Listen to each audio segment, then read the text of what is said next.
Bulletin की शुरुआत करेंगे इस वक्त की बड़ी खबर के साथ। खबर यूपी से है। मिर्जापुर में एक डंपर ने सोते हुए 3 मजदूरों को कुचल डाला है। बताया गया है कि इनोवा गाड़ी से बिहार जा रहे 7 लोग मिर्जापुर में सोने के लिए रुके थे। 4 लोग गाड़ी में ही सो गए थे, जबकि 3 गाड़ी से नीचे सो रहे थे। इसी दौरान एक डंपर ने नीचे सो रहे 3 मजदूरों को कुचल डाला। इस हादसे में तीनों की मौत हो गई।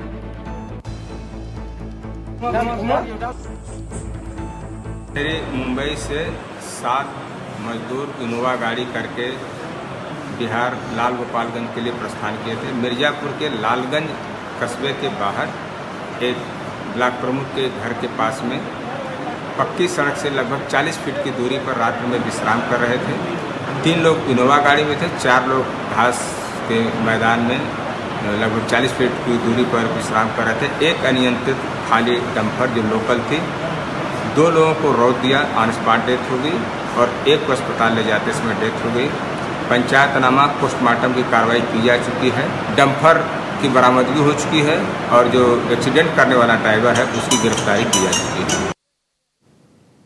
यूपी में ही एक और बड़ा हादसा हुआ है। यहां राजस्थान से बंगाल जा रही एक बस पलट गई। नवाबगंज इलाके में हुए इस हादसे में बस में सवार 30 मजदूर घायल हो गए। बताया गया है कि राजस्थान से लोगों को लेकर बस उन्हें उनके घर बंगाल छोड़ने जा रही थी। इसी दौरान हाईवे पर बेकाबू होकर बस पलट गई। घायलों को इलाज के लिए जिला अस्पताल ले जाया गया है। हालांकि राहत की बात यह है कि इस हादसे में कोई जान नहीं गई है। हाँ, आप छोड़िए, आप उनका काम है, आप छोड़िए। 2 तस्वीरें हम आपको दिखा रहे हैं। पहली तस्वीर मिर्जापुर से और दूसरी प्रयागराज से। मिर्जापुर में 3 लोगों की मौत हुई है, जबकि प्रयागराज में हुए हादसे में 30 लोग घायल बताए जा रहे हैं। तो घर जाते मजदूरों के साथ यूपी में 2 अलग-अलग जगहों पर ये हादसे हुए हैं।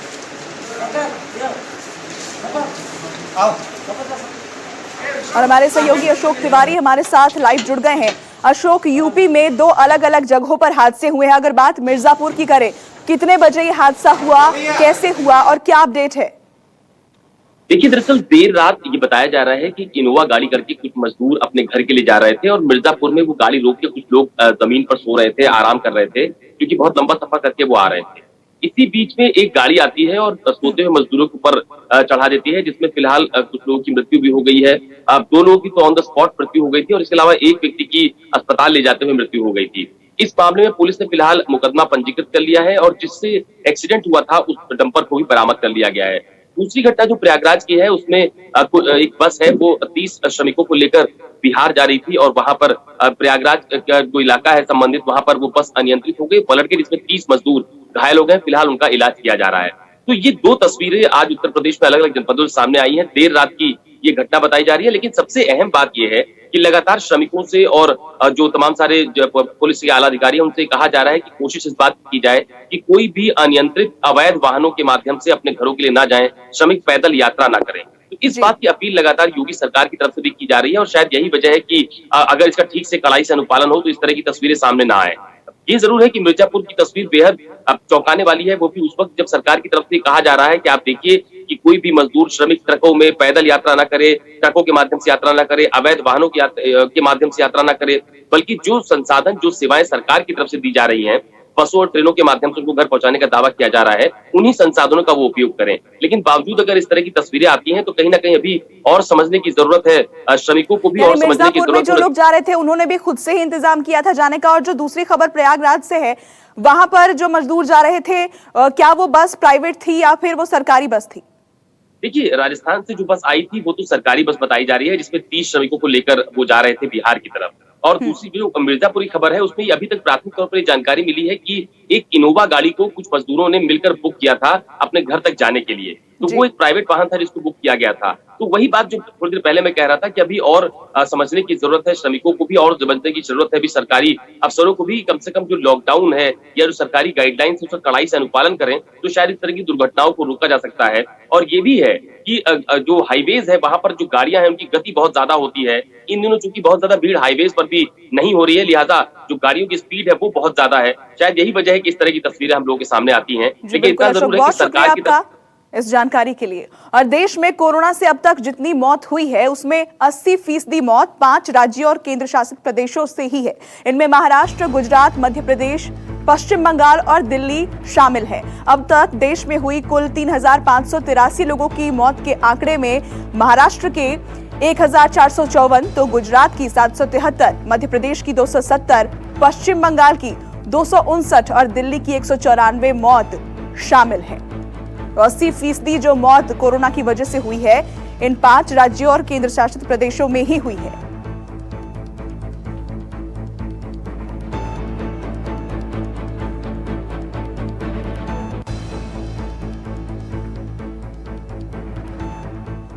देश में कोरोना का सबसे ज्यादा कहर महाराष्ट्र में ही बरपा है। यहां एक दिन में मरीजों की संख्या में सबसे बड़ा उछाल देखने को मिला है। 24 घंटे में राज्य में 2,940 नए केस सामने आए हैं, जिसके बाद मरीजों की संख्या बढ़कर 44,582 पर पहुंच गई है, जबकि 24 घंटे में 63 लोगों की मौत हुई है और इसी के साथ मृतकों का जो आंकड़ा है वो बढ़कर 1,517 पर पहुंच गया है। हालांकि अब तक 12,583 मरीज डिस्चार्ज भी हुए हैं।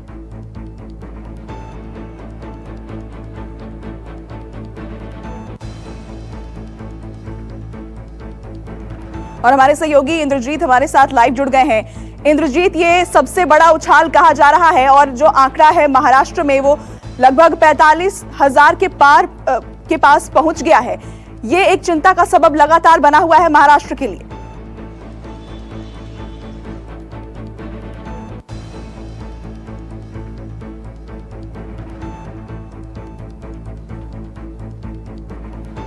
तो महाराष्ट्र में अब तक करीब 45,000 के करीब जो है कोरोना के मरीज वहां मिल चुके हैं और 24 घंटे की अगर हम बात करें तो 63 लोगों की मौत हुई है वहां पर।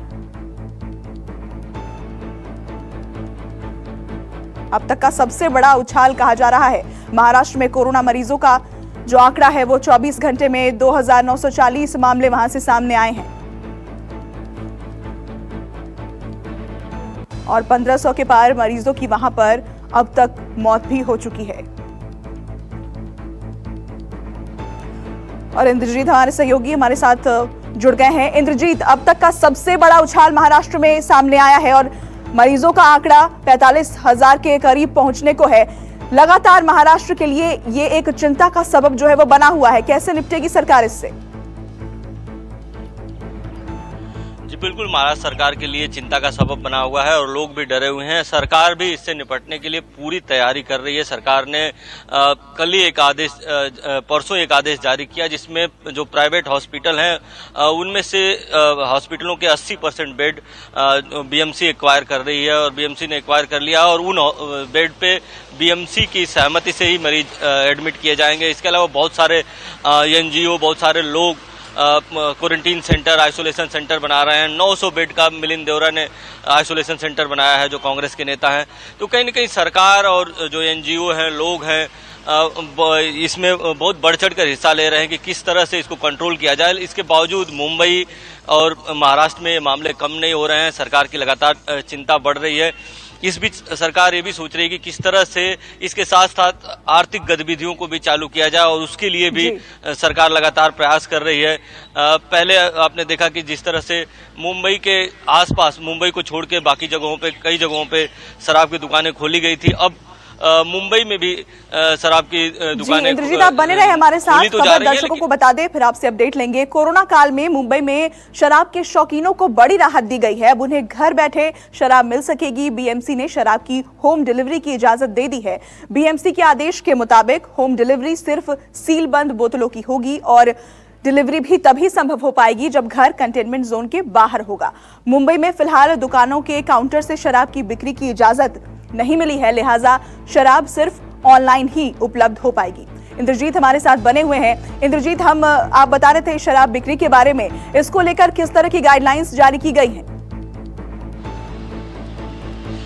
जी बिल्कुल, अब ई कॉमर्स प्लेटफॉर्म के द्वारा आप मुंबई में शराब खरीद सकते हैं, बशर्ते कि आपका जो घर है जहां आप रह रहे हों, जहां डिलीवरी होनी हो कंटेनमेंट जोन में ना हो, वहां पे आप डिलीवरी ले सकते हैं और जो सील बंद बोतल है उसी की भी डिलीवरी होगी। इसके अलावा जो मॉल्स में अभी जो दुकानें हैं शराब की, उनको अभी तक परमिशन नहीं दिया गया है और कंटेनमेंट जोन में जो दुकानें हैं उनको भी परमिशन नहीं दिया गया है। तो कहीं न कहीं सरकार सोच रही है कि किस तरह से जो गतिविधियां हैं उनको भी, आर्थिक गतिविधियां, इसके अलावा जो लोगों की जरूरत की चीजें हैं उसको भी लोगों तक पहुंचती रहे और जो कोरोना का संकट है उससे कैसे निपटे, दोनों मुद्दे पे काम कर रही है। पहले 10-12 डिस्ट्रिक्ट छोड़कर पहले ही महाराष्ट्र में शराब की दुकानें खोली गई थी। हालांकि कई जगहों पर ये जो दुकानें हैं मुंबई में भी खोली गई थी, लेकिन उसको बंद करनी पड़ी थी। लेकिन अब ऐसा लग रहा है कि इसको लेकर क्या कुछ टाइमिंग भी निर्धारित की गई है कि इस दौरान ही डिलीवरी होगी? जी बिल्कुल, जो टाइम टेबल है वो रेगुलर 10 से 7 के बीच में उसी समय में डिलीवरी होगी। इसके अलावा मास्क पहनकर जाना जरूरी है, जो और सील बंद बोतल है उसी की डिलीवरी कर सकता है। बाकायदा बीएमसी एक पास बना रही है, जो भी डिलीवरी बॉय होंगे जो वाइन शॉप के उनका एक पास बना रही है और वही लोग डिलीवरी करने के लिए जा सकते हैं। ऐसा नहीं कि जो दुकानदार है कितने भी आदमी को रख के अलग अलग जगहों पे डिलीवरी कराए, तो कुछ ही लोगों को डिलीवरी की परमिशन दी जाएगी और उनका बाकायदा चेकअप होगा उनका कि कहीं ऐसा तो नहीं कि वो संक्रमित हैं। तो कई सारे सावधानियां बरती गई हैं, इसके बाद ही डिलीवरी का परमिशन दिया गया। जी, बहुत शुक्रिया इंद्रजीत आपका ये तमाम जानकारी हमें देने के लिए। और खबर अब रेलवे से जुड़ी हुई। रेलवे ने 15 जोड़ी स्पेशल एसी ट्रेनों के नियमों में बदलाव किए हैं। 12 मई से शुरू हुई इन ट्रेनों में अब आरएसी टिकट न सिर्फ जारी होंगे बल्कि वो सफर भी कर सकेंगे। यही नहीं, इन ट्रेनों के लिए वेटिंग लिस्ट टिकट भी मिलेंगे। हालांकि यात्रा टिकट कंफर्म होने के बाद ही संभव हो पाएगी। इन ट्रेनों में अब 2 घंटे पहले होने वाला करंट बुकिंग का विकल्प भी होगा, लेकिन तत्काल बुकिंग की सुविधा नहीं होगी। अब 7 दिन पहले की जगह 30 दिन पहले टिकट बुक किए जा सकेंगे। इन 15 जोड़ी स्पेशल एसी ट्रेन में सफर के लिए अब टिकट काउंटर और एजेंट के जरिए भी टिकट लेना संभव हो पाएगा। ये नियम 24 मई यानी कल से लागू होंगे और सफर की सुविधा 31 मई से मिलेगी। और हमारे सहयोगी कुंदन सिंह हमारे साथ लाइव जुड़ गए हैं। कुंदन, जो नए नियमों में बदलाव किए गए हैं वो आम लोगों को किस तरह से राहत देंगे, और साथ ही जो ट्रेन की बात की गई है 31 मई से, किन रूट्स पर ये ट्रेनें चलने वाली हैं? देखिए, पहला जो निर्णय कर लिया गया था जिसमें कहा गया था कि 15 स्पेशल ट्रेनें जो चल रही थी वो उनका एडवांस बुकिंग पीरियड यानी आप 7 दिन पहले 7 दिन बाद का रिजर्वेशन आज करा सकते हैं, उसको 30 दिन कर दिया गया है। यानी लोगों के पास 1 महीने का विकल्प होगा कि 1 महीने में अगर कोई अपना जर्नी प्लान करना है तो पहले से प्लान कर सकता है, टिकटें कंफर्म कर सकता है, जिससे उसे एक तरह से मेंटली पीस हो कहीं जाने के लिए। जहां तक दूसरा सवाल है, 1 जून से जो 100 जोड़ी ट्रेनें चली यानी 200 ट्रेनें चल रही है, वो कोशिश है उनकी ज्यादातर पूरब की तरफ, क्योंकि सबसे ज्यादा जो ट्रेन में मूवमेंट होता है, अगर दिल्ली को हम सेंटर मान लें, मुंबई को मान लें, वेस्ट को मान लें, अहमदाबाद को मान लें या फिर ये गुजरात साइड को मान लें, तो उधर से यूपी के तरफ, बिहार के तरफ, बंगाल के तरफ, उड़ीसा के तरफ, झारखंड के तरफ, इधर ज्यादा ट्रैफिक जाता, फिर उसी प्रोपोर्शन में वो लोग भी आते हैं। तो उन 100 ट्रेनों को चुना गया है जो पहले से पॉपुलर ट्रेन रही है। कानपुर के लिए बात करें, श्रम शक्ति बहुत पॉपुलर ट्रेन है। लखनऊ की बात करें, लखनऊ मेल बहुत पॉपुलर ट्रेन है। वाराणसी की शिवगंगा है, इसी तरह पटना की संपर्क क्रांति से लेके पूर्वा एक्सप्रेस कोलकाता जाने की बहुत ही फेमस ट्रेन है। तो और खासकर दिल्ली के आसपास और कोलकाता के आसपास और मुंबई के आसपास के जो छोटे शहरों के जोड़ने के लिए शताब्दी जनशताब्दी चला करती थी, उनका पूरा एक कॉम्बो दिया गया है। तो रेलवे धीरे धीरे एक तरह से सेक्टर्स ओपन कर रही है। आप कल जिस तरीके से देखा आपने कि किस तरीके से जो रिजर्वेशन सेंटर्स हैं, जो काउंटर हैं, अभी तक ये कहा जा रहा था कि भीड़ से बचने के लिए वो उन्हें रोका जाएगा, लेकिन अब उसको भी खोलने का निर्णय लिया गया है। यानी आप सोशल डिस्टेंसिंग मेंटेन करके कर सकते हैं। तो आप जिस तरीके से पूरा देश उस मोड में चल रहा है कि हमें कोरोना के साथ जीना है, कोरोना से बचाव करते हुए जीना है, और उसी को देखते हुए रेलवे, लेकिन जो सबसे अहम सवाल ये है कि जो सबअर्बन सर्विसेज हैं, जिसमें मुंबई का पूरा लोकल ट्रांसपोर्ट उस पर डिपेंड है, कोलकाता का बहुत सारा हद तक लोकल ट्रांसपोर्ट सबअर्बन ट्रेनों में डिपेंड है, चेन्नई का डिपेंड है। तो मुंबई की हालात बहुत खराब है। मुंबई की तरफ से भी कोशिश की जा रही है कि कम से कम लोगों का मूवमेंट कम से कम हो सके, क्योंकि देश में सबसे ज्यादा जो मामले हैं महाराष्ट्र में है और महाराष्ट्र में भी मुंबई में है। और मुंबई में सबसे ज्यादा जो लोकल ट्रांसपोर्ट है वो ट्रेनों के माध्यम से है, तो वहां पे रेलवे के लिए एक बड़ी चुनौती होगी और इसीलिए वहां को लेके कोई निर्णय नहीं लिया जा रहा। लेकिन इन तमाम ट्रेनों के अलावे मांग को देखते हुए, अलग अलग जोन को देखते हुए, अलग अलग शहरों को देखते हुए दो शहरों के बीच की जोड़ने वाली ट्रेनें भी लगातार चल रही हैं। तो कुल मिला के एक ही आप अगर कह सकते हैं तो कंफर्म टिकट के बिना वेट लिस्टेड टिकट रेल यात्रा नहीं कर सकते, क्योंकि कोशिश होगी कि कम से कम जितनी सीटें होती हैं उतने लोग ही यात्रा कर पाए। इसी को ध्यान रखते हुए और पहली बार एक बहुत महत्वपूर्ण निर्णय लिया गया है कि किसी भी मेल एक्सप्रेस डिब्बे के दोनों तरफ जो जनरल क्लास होते हैं, जिसे बाद के दिनों में दीनदयालु कोच नाम रख दिया गया था, उनमें लोग अनलिमिटेड लोग बैठ जाते हैं, बुरी तरह से बैठ के लोग यात्रा करते हैं। उनको ये बात सुनिश्चित किया गया है कि कम से कम उनको एक सेकंड क्लास रिजर्वेशन कैटेगरी बनाया जाए और वो कम से कम टिकट लेके और कंफर्म टिकट लेके बैठ सके, जिससे जितनी कैपेसिटी है उस डब्बे की उतने लोगों को यात्रा करने पर मजबूर है, उतने यात्रा करने का विकल्प के तौर पे दिया जाए। दूसरी सबसे महत्वपूर्ण विषय है कि हाल के दिनों में जिस तरीके से ट्रेन खुली है और टिकटों की कालाबाजारी बढ़ी है, वो रेलवे के लिए एक बड़ी चुनौती है। और कल रेलवे ने बहुत साफ लोगों से अपील की, मीडिया से भी अपील की कि जो ऑथराइज सेंटर्स हैं, कॉमन सर्विस सेंटर हैं या फिर ऑथराइज डीलर हैं IRCTC के, उनसे आप टिकट बुक करें, क्योंकि टिकटों की बहुत शुक्रिया आपका ये जानकारी हमें देने के लिए। और कोरोना महामारी को लेकर घोषित आर्थिक पैकेज पर आज ग्रुप ऑफ मिनिस्टर्स यानी GOM की दूसरी अहम बैठक होगी। शाम 5 बजे रक्षा मंत्री राजनाथ सिंह के घर ये मीटिंग होगी, जिसमें केंद्रीय गृह मंत्री अमित शाह, वित्त मंत्री निर्मला सीतारमण, वित्त राज्य मंत्री अनुराग ठाकुर, विदेश मंत्री S जयशंकर, रेल मंत्री पीयूष गोयल और नागरिक उड्डयन मंत्री हरदीप पुरी शामिल होंगे। कोरोना को लेकर केंद्र सरकार की तरफ से आत्मनिर्भर भारत अभियान के तहत करीब 20 लाख करोड़ के पैकेज का ऐलान किया गया है। इस बैठक में उसी पैकेज को लेकर मंथन होगा।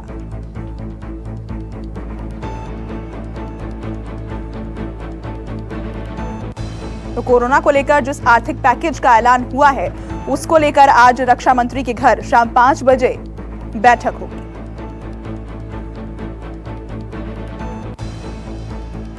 दिल्ली में मजदूरों के साथ कांग्रेस अध्यक्ष राहुल गांधी की पूरी बातचीत का आज प्रसारण होगा। सुबह 9 बजे उनके YouTube चैनल पर प्रवासी मजदूरों से हुई मुलाकात के दौरान उनकी पूरी बातचीत प्रसारित होगी।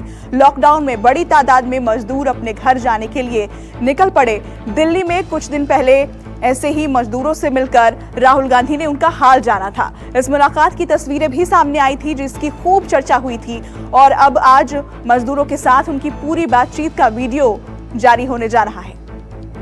तो कुछ दिन पहले तस्वीरें आई थी राहुल गांधी जिसमें मजदूरों से मुलाकात कर रहे थे, उसका आज पूरा प्रसारण उनके YouTube चैनल पर सुबह 9 बजे होगा। कोरोना संकट को लेकर विपक्ष की हुई बैठक में समाजवादी पार्टी और BSP के शामिल नहीं होने पर कांग्रेस ने निशाना साधा है। पार्टी के प्रवक्ता रणदीप सुरजेवाला ने एक सवाल के जवाब में पूछा कि क्या वो गरीब मजदूरों के साथ नहीं है और वो उनकी आवाज से आवाज मिलाना नहीं चाहते। कांग्रेस अध्यक्ष सोनिया गांधी ने कल विपक्षी दलों की बैठक बुलाई थी, जिसमें 22 दलों के नेता शामिल हुए थे। इस बैठक के जरिए विपक्ष ने केंद्र सरकार को घेरने की कोशिश की। सोनिया गांधी ने बैठक में केंद्र के घोषित आर्थिक पैकेज को देश के साथ क्रूर मजाक करार दिया। बैठक में संसद सत्र और संसदीय समिति की बैठक बुलाने की मांग भी की गई।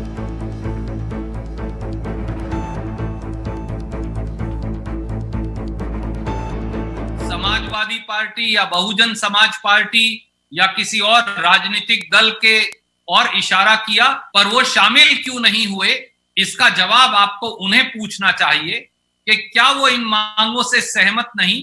इस देश का गरीब, इस देश का कामगार, इस देश का श्रमिक, इस आवाज में सबको आवाज अपनी मिलानी चाहिए, ऐसा हमारा मानना है। पर वो अपनी आवाज क्यों नहीं मिला रहे, इसका जवाब मैं नहीं दे पाऊंगा। ये सवाल आपको उनके मुखियाओं से पूछना पड़ेगा। पिछले 2 दिनों से राजधानी दिल्ली झुलस रही है। दिल्ली NCR में 42 डिग्री से ऊपर पहुंच चुका है पारा। गुरुवार सीजन का सबसे गर्म दिन रहा। मौसम विभाग के मुताबिक पूरे हफ्ते तापमान 42 से 43 डिग्री तक बना रह सकता है। आज गर्मी के साथ हल्की बारिश का अनुमान भी जताया गया है। इससे पहले 2013 में 21 मई को तापमान 45 डिग्री पहुंचा था। राजस्थान में भी सूरज आग उगल रहा है। भीषण गर्मी से लोगों का जीना मुहाल हो चुका है।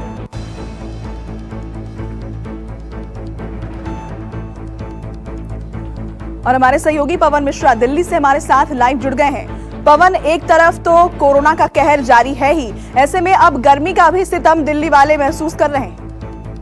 तो इस बार का जो गर्मी का जो कहर है, आपको हम बता दें कि हर साल जब गर्मी का कोहराम होता था तो आमतौर पर लोग आइसक्रीम खाकर या फिर जूसी पी करके अपनी गर्मी को मिटाते थे। लेकिन अब देखिए सड़कों पर जो जैसा कर्फ्यू लगा हुआ है, साथ ही साथ अब लोग डर भी रहे हैं कि बाहर का आइसक्रीम खाएं या ना खाएं, या ठंडा पानी पिए या ना पिए। तो एक असमंजस की स्थिति बनी हुई है और लगातार पिछले कुछ समय से ये चल रहा था, सोशल मीडिया पर ट्रेंड चल रहा था कि गर्मी जितना पड़ेगी कोरोना मर जाएगा, कोरोना वायरस मर जाएगा, कोरोना इससे दूर भागेगा।